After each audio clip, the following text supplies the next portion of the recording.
I don't have friends. I got family.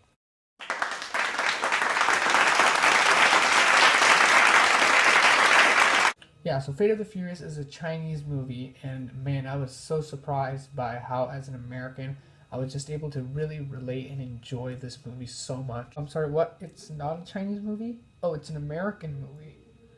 Oh, then why is it number one in China all the time? Yeah, guys, Fate of the Furious is basically made for the Asian markets, as we all know, and its American box office domestic has been getting lower and lower as per every entry in the franchise. But does that mean it's slowing down? Not necessarily. In fact, this movie was able to collect quite a number of dollars back at home, as well as make up some of the rest of the budget through China. And once again, Fate of the Furious is an adrenaline packed, stupid, fun time at the theater. And that's really all there is to it. Let's just talk about the story of Fate of the Furious. Here we are again with the family crew that we've all gone to love, and they're here with another terrible story. A story that you could not care less about because, face it, you're not here for story. You're not here for character development. You're here to see the big boom booms. So let's talk about those big boom booms, or the action sequences, or if you still count them as action sequences, or if you just count this as a fantasy movie at this point, because none of it's gonna make any sense. But as they say in Dwayne Johnson and Vin Diesel land, it doesn't have to make sense to make money. As usual, if you throw your brain into the dumpster, you're gonna love these action sequences. It is everything to juice up your adrenaline. It's everything that is a fun time at the theater. Absurd sequences that make no sense, but it looks awesome. And I will commend the director, as usual, as is in every Fast and Furious movie, because of the amount of money that they have. They look spectacular. I mean, it looks awesome. And there's nothing more to be said about that. It's filmed well, I guess. If you like to see awesome sequences, you're going to get them. They have lots of budget. They're using all the VFX. All the cars are blowing up. It's everything you want to see. And that's the strongest point of Fate of the Furious, as is with basically every Fast and the Furious film thus far.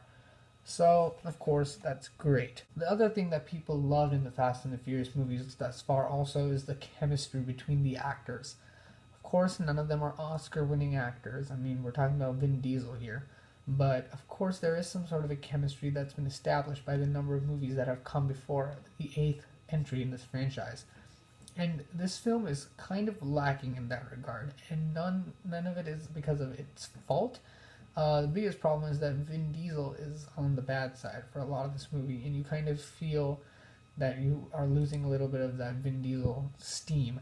However, I must say Jason Statham and Dwayne "The Rock" Johnson really make up for Vin Diesel's loss through their energy in this film, and it really came together really well. The chemistry between those two actors in particular was really well done. I enjoyed every dialogue because it was so over the top and so insane between the two of them. It was just fun to watch. It was a great popcorn eating, candy slapping time. This movie is paced pretty similarly to the rest of the movies. If you've seen the rest of the movies, usually what happens is that you get a little bit of racing in the beginning and a racing opening sequence with a little bit of a mission that someone has to go on. The team gets together, and there's action sequence, a little bit of a board meeting, action sequence, a little bit of board meeting to get the exposition done, and boom, we're on your way to a final big spectacular action sequence. And Fate of the Furious does deliver on that end. So if you're looking to have a good time with some big spectacular action sequences, of course you won't be disappointed by Fate of the Furious. I'm just wondering when this franchise is going to run out of steam, really. Like, how many things can you make a car jump out of? You've done planes, you've done buildings. What's next?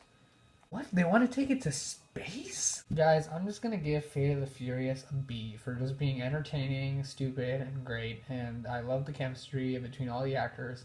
And if you're a fan of the Fate of the Furious or Fast and the Furious film before this, you're probably going to like this one.